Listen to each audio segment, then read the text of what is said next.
Alright, good afternoon everybody. It's your boy Akeem and welcome to today's vlog. Wild and crazy and yet confusing week this past week in the 2013 NFL Draft. Everything kicked off on Thursday with the first round, and there was a huge head scratcher at number 16 belonging to the Buffalo Bills. Now they started this draft at number 8 but actually traded with the St. Louis Rams, bumping back to number 16, but they picked up a good second round selection at pick number 42. But the shocker was their first pick at number 16, and they ended up picking up E.J. Manuel, the quarterback out of Florida State. That was a big time head scratcher because a lot of people, including myself, had Geno Smith as the number 1 overall quarterback coming into this year's draft. But the first quarterback taken was E.J. Manuel. Geno Smith actually did not get selected until the second round, which was very confusing because there was a couple of teams who were in need of for a quarterback. Now the depth at quarterback wasn't as big as last season, but still, the quarterbacks overall were picked pretty late, and it was a shocker for E.J. Manuel being the first quarterback selected. But head coach Dave Maroon of the Buffalo Bills thought that E.J. Manuel will be a better fit for the Bills' offense and the most potential. I might understand that, but we will see in the next couple of seasons in the National Football League. Now, in this first round, overall, I was only 2 selections correct. I picked correctly. At number 5, I went with Ezekiel Ansah out of BYU for the Detroit Lions. They ended up picking him, and Tebow Austin, he was actually started off he was selected by the St. Louis Rams, and I had them picking him at number 16, but they ended up trading with the Buffalo Bills at number 8 to jump past of the New York Jets, who was eyeing on him at number 9.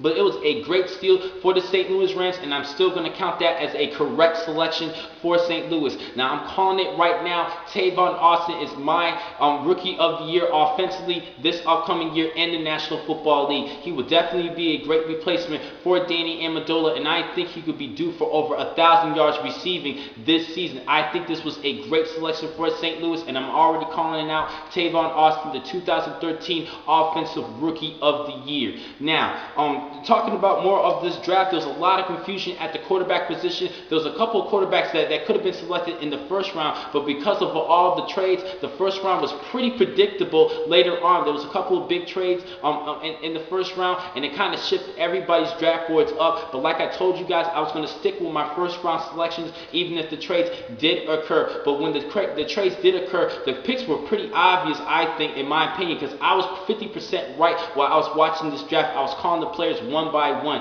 I think it was pretty predictable, but the confusing part was the quarterbacks. Quarterbacks weren't picked until very late in the later rounds, starting with Geno Smith in the second round. That was a shocker, but he's now with the New York Jets, and it's going to cause a little bit of a quarterback controversy for the Jets team, because they still have Mark Sanchez, and at the time they had Tim Tebow at quarterback, and they signed David Garrard in free agency. But just today, they ended up releasing Tim Tebow, and I think this could be the same for Mark Sanchez in order to open up that salary cap for the New York Jets. And picking up Geno Smith, that's going to cause a huge quarterback controversy. Now, with this selection, I was a little bit disappointed that they picked up David Garrard out of free agency. I think they should have a good quarterback battle between Sanchez and Smith. Now, Sanchez is actually going to still volunteer for the workouts on Monday, actually today, for the New York Jets.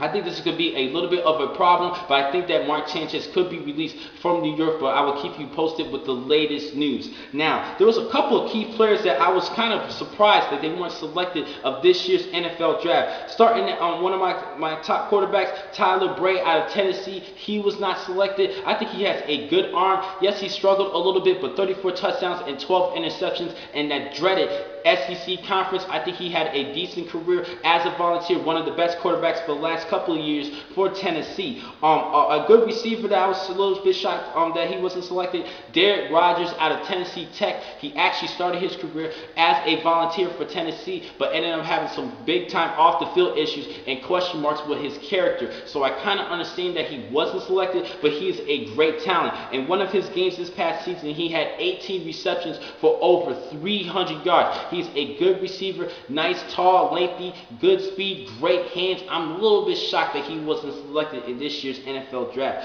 Another player I need to talk about, Braxton Cave, the center out of Notre Dame. He was actually one of my top 5 centers coming into this year's draft, but he was selected. I thought it was a little bit of a shocker for me. Also, linebacker Chase Thomas out of Stanford. Now, he wasn't an elite pass rusher, but he still could give you some good productive numbers, over double-digit numbers in tackles for loss, and he actually had more tackles for loss and sacks than over number 6 overall selection in Barkevius Mingo. I think Chase Thomas could definitely be a good addition for the New Orleans Saints, who just signed him just recently over the weekend. And last but not least, Robert Lester out of Alabama. Yes, he has a little bit of injury issues, but still, I think he's a good defensive back. 2 straight national championships for Alabama. I was extremely shocked that he wasn't selected. I think he's a good defensive back. He ended up signing with the Carolina Panthers. Now, I'm going to start and give you guys my grades for each team of the National Football League, grading them one by one with their draft picks. And I'm going to start things off on Wednesday with the NFC East Division. I'll catch you guys then. Thank you for watching today's vlog. I'm your man, Akeem McCall. Be easy.